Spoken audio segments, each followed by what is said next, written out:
Apa itu SRTF atau Shortest Remaining Time First?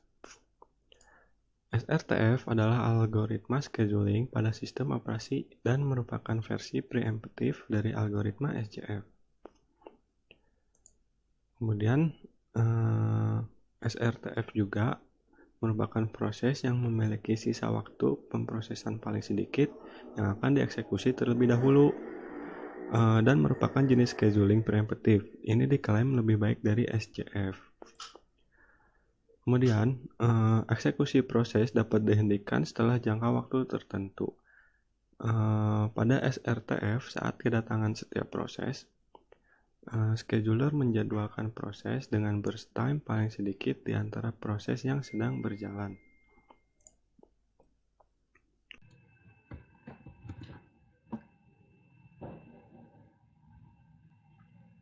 Nah, sekarang kita akan bahas mengenai kelebihan dari SRTF scheduling atau Shortest Remaining Time First Scheduling.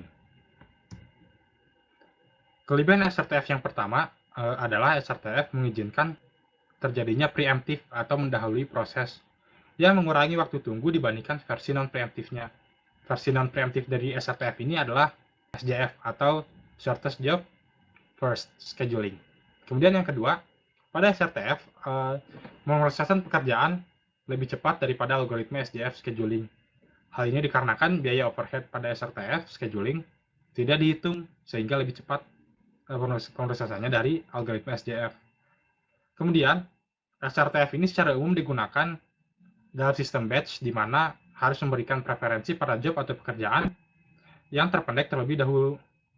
Yang keempat, pada SRTF, proses yang memiliki burst time lebih kecil atau terpendek akan berjalan lebih cepat dibandingkan proses-proses yang lainnya.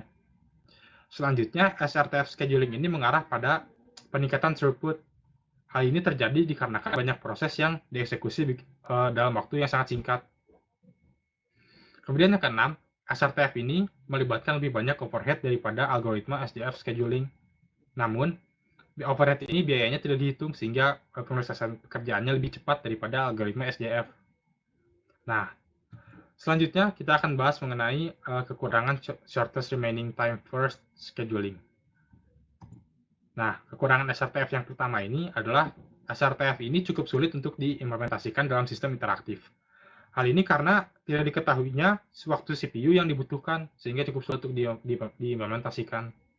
Kemudian yang kedua, secara umum, waktu runtime atau waktu berjalan pada SRTF scheduling ini tidak diketahui, sehingga membuatnya cukup sulit untuk diimplementasikan dalam sistem. Yang ketiga, perolehan waktu yang didapat berkurang dikarenakan kebutuhan konteks switching atau beralih konteks pada SRTF. Jadi ketika menggunakan SRTF scheduling ini ada yang namanya konteks switching atau beralih konteks. Nah, konteks switching ini itu mengurangi perolehan waktu sehingga perolehan waktu yang didapat berkurang karena kebutuhan konteks switching. Kemudian yang keempat, proses yang lebih lama menunjukkan waktu respons yang buruk. Nah, kalau tadi itu kelebihannya proses yang punya burst time terpendek akan berjalan lebih cepat. Nah, kekurangannya ini, kalau proses yang lebih lama bakal menunjukkan waktu respons yang cukup buruk. Nah, untuk selanjutnya akan dilanjutkan oleh teman saya.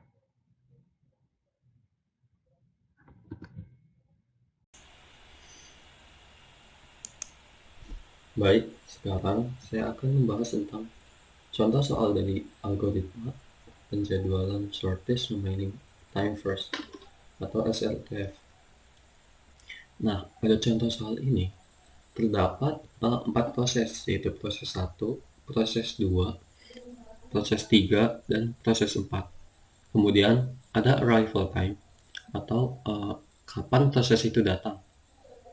Nah, yang pertama itu ada proses kedua dengan arrival time-nya 0.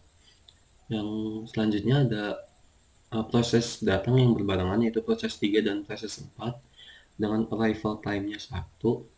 Dan terakhir yaitu proses 1 dengan arrival time-nya 2. Lalu ada burst time. Masing-masing proses ini memiliki burst time 1, proses 2 memiliki burst time 2, proses 3 memiliki burst time 6, dan proses 4 memiliki burst time 3. Nah, Kita langsung saja ya menentukan urutan dari kapan proses ini dijalankan terlebih dahulu gitu. Nah, pertama itu kita cari proses yang memiliki arrival time-nya 0. Nah, yang memiliki arrival time 0 yaitu ada pada P2. Nah, sudah sampai ini kita jalankan burst time-nya satu saja terlebih dahulu. Nah, karena satu saja berarti burst time-nya kita kurangi satu. Selanjutnya yaitu kita cari proses yang sudah datang atau arrival time-nya sudah pada 1 gitu. Nah, di sini ada dua, ada proses 3 dan proses 4 dengan burst time-nya 6 dan 3. Tapi kita juga cari dari proses yang udah jalannya yang burst time-nya paling sedikit. Nah, dalam kasus ini ada 3 proses, yaitu proses 2, proses 3, dan proses 4. Nah, kita lihat lagi dengan burst time yang paling sedikit, yaitu ada di proses 2. Kita tulis di sini proses 2. Lalu di sini sampai 2. Nah, ini berarti sudah habis.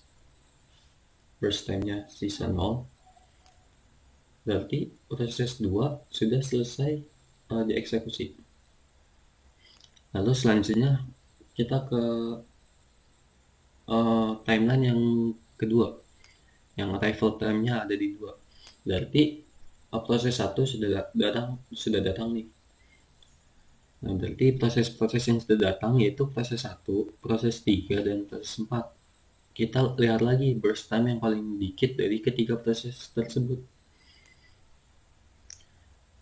Berarti ada di proses 1. Di sini 3 saja.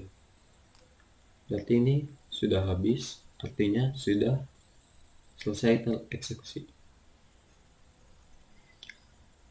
Nah, sisanya tinggal proses 3 dan proses 4 nih.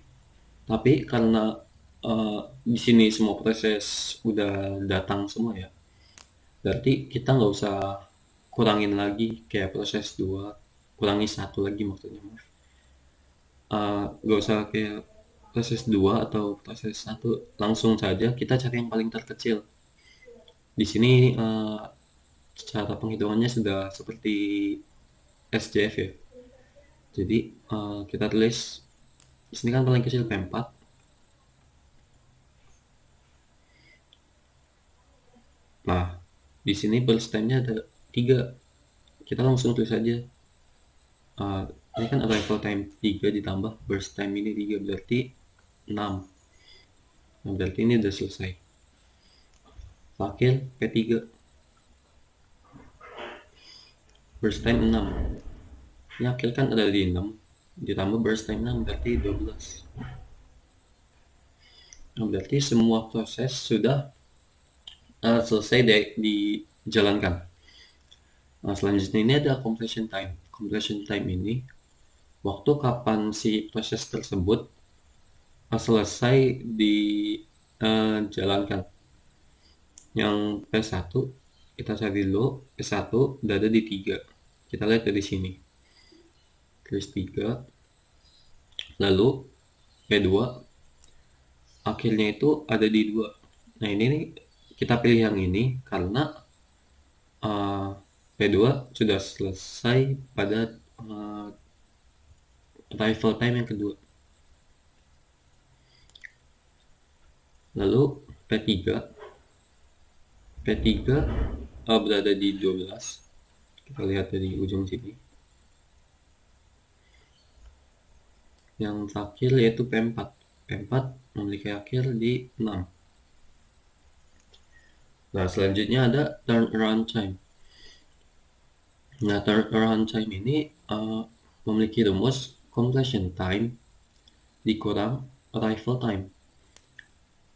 Nah, untuk proses 1, completion time 3 dengan arrival time 2. Berarti 3 dikurang 2 sama dengan 1. Completion time 2 dikurang arrival time 0, berarti 2. Lalu untuk proses 3, completion time 12 dikurang 1, berarti 11. Yang terakhir, keempat, itu completion time 6 dikurang 1, berarti 5. Nah, jadi begini cara mengerjakan contoh soal dari SRTF, algoritma SRTF ini. Semoga dapat membantu. Terima kasih.